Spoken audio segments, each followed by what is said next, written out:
Con esta noticia del estado de emergencia. ¿Qué significa? ¿Qué implica que el Perú hoy esté por 30 días en estado de emergencia? Correcto. Hay que señalar que la medida del estado de emergencia ya se ha venido dando de manera focalizada, pero hemos visto más que necesario que se haga de manera integral en todo el país, justamente por la razón de que estamos nosotros ante una crecida. Estas personas, estos violentistas que los ven en camionetas 4x4, que los ven con logística o con mucha logística por lo visto, y quiero resaltar eso, la logística, se movilizan a nivel nacional. Se están trasladando. Y justamente lo que se busca con el estado de emergencia es que no se perturbe la normalidad de la vida de los peruanos, sobre todo en una etapa como la que tenemos ahora, a puertas de las fiestas navideñas y las actividades de fin de año. Entonces, tenemos nosotros de que esta situación ha generado pérdidas económicas enormes en lo que se refiere a turismo, en lo que se refiere a al mismo comercio y en realidad como Estado debemos que tener una reacción contundente e impedir que esa situación se siga manteniendo. Una situación que ha ido creciendo porque todavía tenemos muchísimas vías tomadas. Se está hablando la Sutran de más o menos 118 tramos. ¿Cómo se va a ir dando esa liberación de vías para que finalmente la gente pueda circular? Porque ya se siente el desabastecimiento no solo de alimentos, se siente el desabastecimiento también, por ejemplo, de GLP. Ya hay muchas ciudades como Tacna, por ejemplo, que no tienen combustible. Se está haciendo ya lo necesario para que eso termine. Creo que la muestra es clarísimo, usted lo han transmitido hace un rato, lo de Arequipa, la liberación de las vías de comunicación. Es más que evidente que esa situación de bloqueo se termina. ¿Por qué? Porque esto es gradual. En aquellos lugares donde no hay ningún problema, todo sigue normal.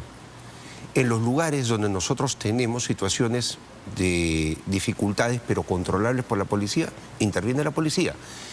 En otros lugares donde la policía es sobrepasada, intervienen las Fuerzas Armadas y generamos una inamovilidad absoluta. Nadie se mueve. Así de simple. Entonces, ese es el procedimiento que vamos a ver en estas y las próximas horas para abrir estas vías esenciales. Y aparte, ¿sabes qué cosa? Los derechos, y entre ellos el derecho de protesta, no es un derecho absoluto. Los derechos tienen límites, donde empiezan los derechos de otras personas. Bien. Entonces, hasta acá hay que ser bien claro.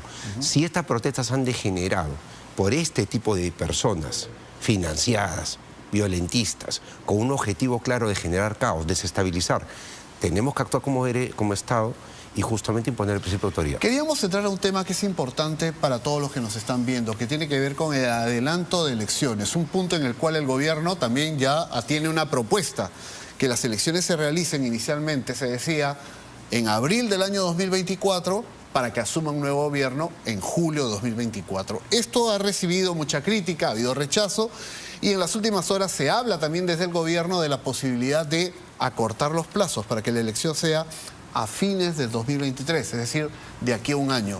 ¿Es factible? ¿Por qué no se pueden hacer las elecciones incluso antes? Es lo que muchas personas quisieran saber. Muy bien, vamos por partes. En primer lugar, este gobierno es un gobierno que tiene disposición de adelantar la terminación de los mandatos de aquellas autoridades electas hasta el 2026. Eso, felizmente, está en consonancia con lo que quiere el Congreso, quien también ha manifestado la voluntad de adelantar las elecciones. Sobre todo, en el caso del Congreso es bastante importante que haya este talante porque coadyuva a que esto se viabilice finalmente, porque vamos a requerir una reforma constitucional. Pero hay algo que es trascendental acá. Nosotros podemos acomodar los plazos electorales, pero queremos una elección precipitada o queremos una elección con una reforma política. Porque esto se define de la siguiente manera. Muchas personas dicen elección en 4 meses. Claro, como ocurrió en el año 2019, un 28 de septiembre del 2019 se disolvió el Congreso y se convocó para el 26 de enero, porque así lo manda la Constitución, una elección congresal. Ok, eso en este caso no es lo mismo, porque esta es una elección general. Además también, esta es una elección que tiene que llevarse respetando cada uno de los tramos. Se puede tener una elección determinada a finales del 2023 sin reforma política y con leyes especiales. Pero eso sería más de lo mismo. Lo que se debe hacer ahora es cambios sustanciales. Y para eso justamente en la tarde estoy yendo al Congreso para poder explicar algunas cosas desde la postura del Ejecutivo. ¿Por qué? Porque lo que nosotros debemos buscar ahora en la tarde es llegar a un entendimiento no solamente de cómo llevar adelante el proceso de adelanto de elecciones, sino que además también lo que puede ser una agenda de reforma política consensuada entre el Ejecutivo, el Legislativo y el propio Jurado Nacional de Elecciones que tiene que intervenir en este proceso. ¿Es posible entonces el adelanto de elecciones? ¿Es posible en diciembre de 2023 ir a un proceso electoral? El tema es, claro, la reforma electoral de fondo, pero realmente en un Ejecutivo que asume de emergencia luego de que es vacado Pedro Castillo, en una situación de convulsión social, de desprestigio del Congreso, y donde los mismos congresistas, en verdad, no les va a interesar hacer una gran reforma, más allá de aprobar probablemente bicameralidad y reelección. Entonces, ¿por qué el Ejecutivo termina cargándose ese pasivo de algo que no depende de ellos? Porque no depende la reforma de fondo de ustedes. A ver, vamos por partes. En primer lugar, este gobierno va a tomar el corte transitorio una vez que se apruebe el adelanto de elecciones. Porque este gobierno es un gobierno con un mandato constitucional hasta el 2026. Por eso se prevé la Constitución. Presidente, vicepresidentes. Porque si muere presidente, renuncia, tiene algún tipo de causal de vacancia, es vacado, entonces hay vicepresidente y se termina los 5 años. No significa que se pierda el presidente y nuevas elecciones, no es así. Se ha decidido un adelanto de elecciones porque van aparejados, van de la mano con el Congreso. O sea, este adelanto de elecciones va de manera conjunta entre Ejecutivo y Legislativo. El Legislativo también ha tocado el tema. Y por eso lo que vamos a hacer es consensuar, porque es así como debe ocurrir entre dos por el Estado. Pero usted, ministro Tello, que ha sido durante buen tiempo analista político y sobre todo un abogado experto en temas electorales, y lo hemos tenido como entrevistado más de una vez hablando de estos temas, es consciente como político de que la calle pide acelerar procesos y tiempos. Yo entiendo perfectamente que no es tan fácil, hay que hacer las cosas bien para que salgan bien, pero ¿cómo se lo explica a esa persona que nos está viendo a través del televisor y que dice, no, ese es un pacto entre políticos que se quieren quedar la mayor cantidad de tiempo posible? ¿Por qué no es materialmente, humanamente posible hacerlo en 4 o 5 meses? Porque no tenemos un proceso garantista. Para que se hagan una idea, actualmente la ley, por ejemplo, manda que un año antes de la elección se tenga que cerrar el padrón. Si la lista de votantes. Correcto. Hay que explicarlo para que nos entiendan la lista de votantes. No, y sí, agradezco, sí, porque a veces uno incurre en el tecnicismo, pero sí, la lista de votantes. Luego, el tema de las normas que se van a aplicar. Todo el mundo, y creo que muchos colegas, ustedes, líderes de opinión, consideran pues de que si vamos a usar la misma regla, vamos a tener el mismo resultado. Sin duda. Entonces, si queremos cambiar, ¿por qué no darnos el tiempo? Y esto no es tampoco un asunto de querer extenderse en lo que se refiere a un mandato, quedarse en el cargo ni nada, sino ¿por qué no consensuar una agenda de reforma política, viabilizarla con el Congreso de la República y tener una reforma política constitucional y legal para julio del otro año en que se convoca elecciones normalmente? Porque ¿qué manda la ley electoral?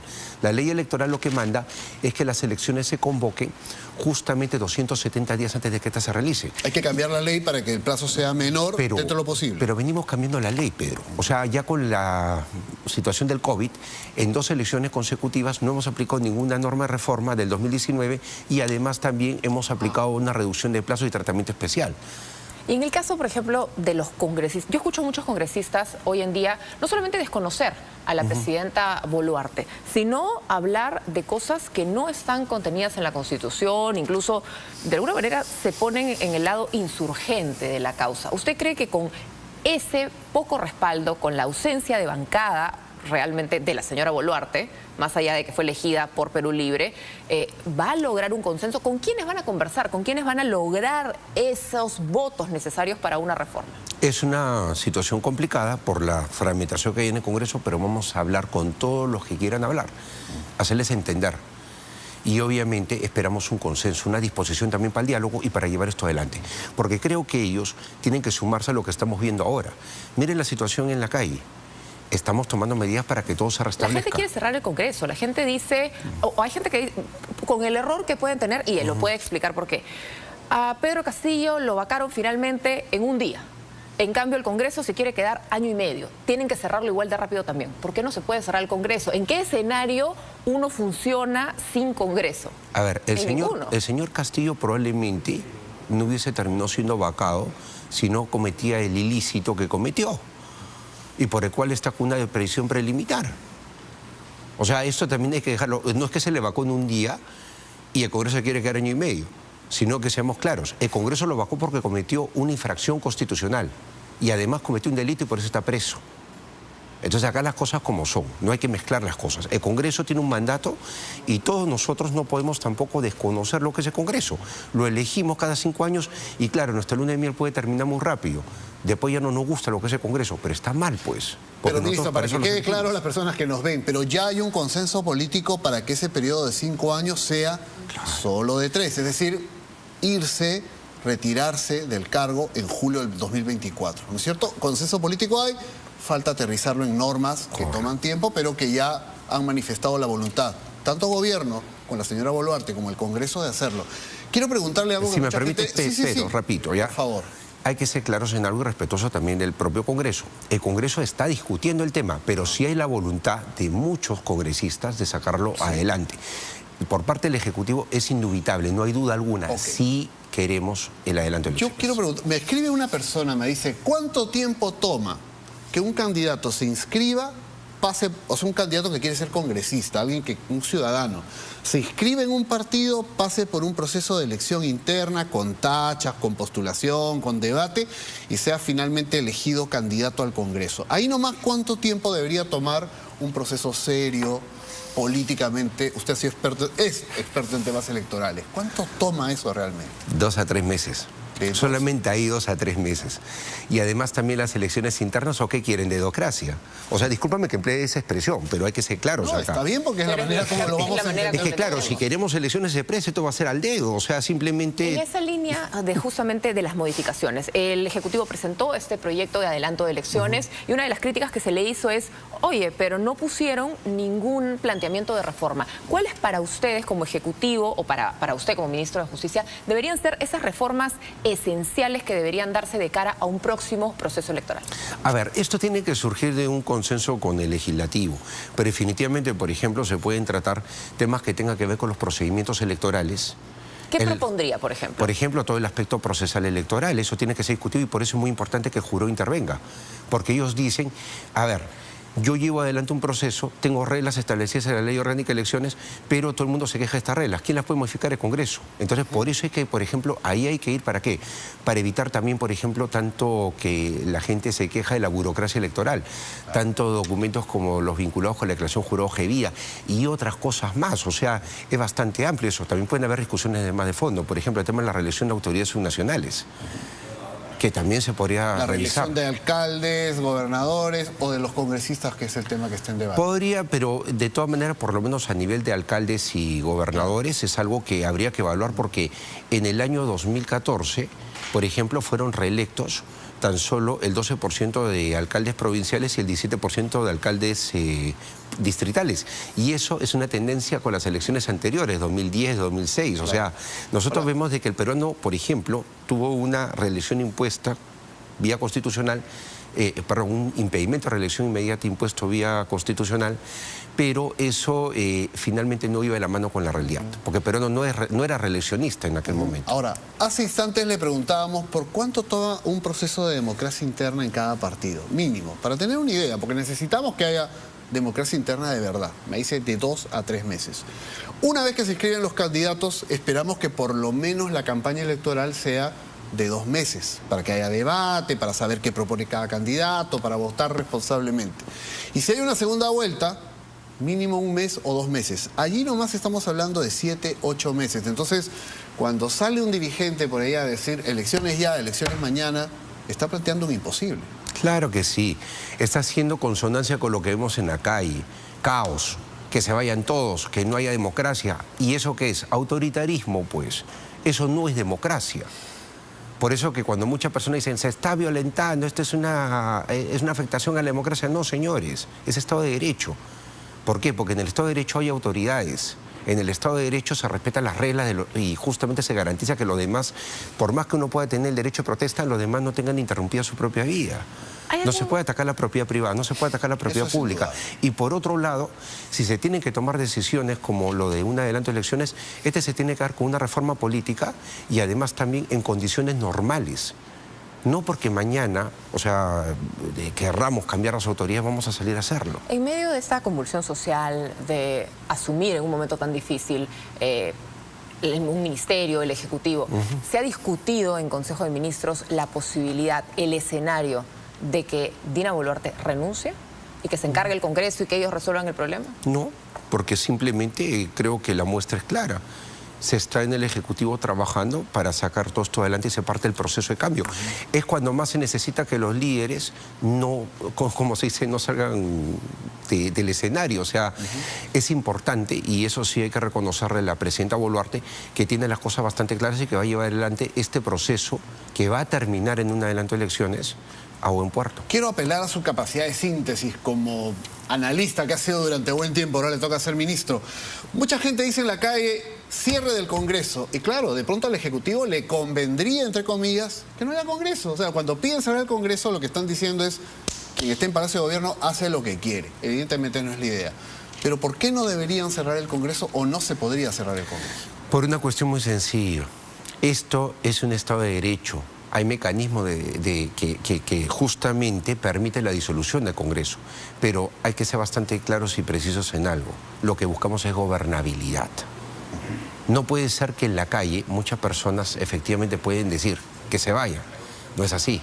Acá lo que tenemos que darle es gobierno a este país. Además no hay marco legal, ¿no? Porque aunque quisiéramos, no se cumple el requisito constitucional para disolver el Congreso. Es que en este caso, más allá de la opinión del ministro de Estado que me corresponde dar y que creo que es clara de que se tiene que respetar el Estado de Derecho, también te lo digo como abogado. O sea, saliéndome de ese plano y hablo también como abogado. No se puede hacer eso. Hay leyes, hay una constitución, se tiene que respetar. Si no esto, la verdad, se vuelve una anarquía. Y eso no puede darse por ese lado. Muy bien. Muchísimas gracias. Gracias a ustedes. Ministro, por haber estado con nosotros esta mañana y habernos explicado sobre el adelanto de elecciones también. Chiquita nomás, van a viajar los ministros, ¿no? Sí, dijeron. Mañana estamos en Huánuco. ¿A dónde? ¿Usted se va a Huánuco? Sí, estamos viajando a nivel nacional porque justamente tras poner las cosas en orden, lo que tenemos que generar es diálogo con las autoridades salientes, entrantes en gobiernos subnacionales y también con la población y recoger el sentir de la población para atenderlo cada uno de los sectores. Muy bien, vamos a estar atentos también a ese diálogo que se dé y que se recupere la paz. Muchísimas gracias. Muchas gracias a ustedes. Muchas gracias.